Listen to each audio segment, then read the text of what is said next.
They've been, I wouldn't say limping through the second half of the season. They've been getting dragged by their hair. I don't know what Røkkr have left in the tank, but something's got to come up. They got to figure something out, and they got to figure it out quick. The starting five of the Minnesota Røkkr is Silly, Assault, GodRx, Asim, and Alex. The first half of the Minnesota Røkkr season was just insane to watch. Røkkr goes huge!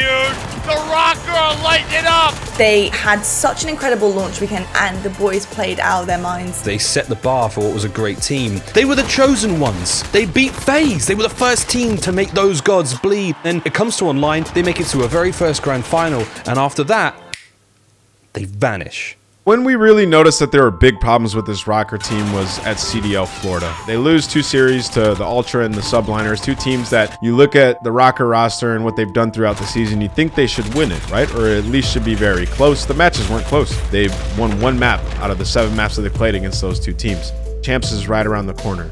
May 22nd is the last time that this team tasted victory, and it was against Optic Gaming LA. And prior to that, they hadn't won a match since the first week of May.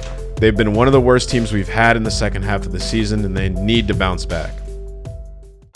So it's not all doom and gloom for the Minnesota Røkkr. GodRx is still one of the most beautiful individual players to watch. He is a major standout player on this roster. I mean, sniping with the AX50 alone has a major highlight reel for him already this season. GodRx, bang, bang, bang. He's a great sniper. He's got a fantastic assault rifle. Speaking of assault, he also is a real standout. And now we're starting to see with this change in meta, more of a shift towards the AR players. It's giving some of the submachine gun players these opportunities to create great plays and have great performances. And that's where Asim is really coming in a stand.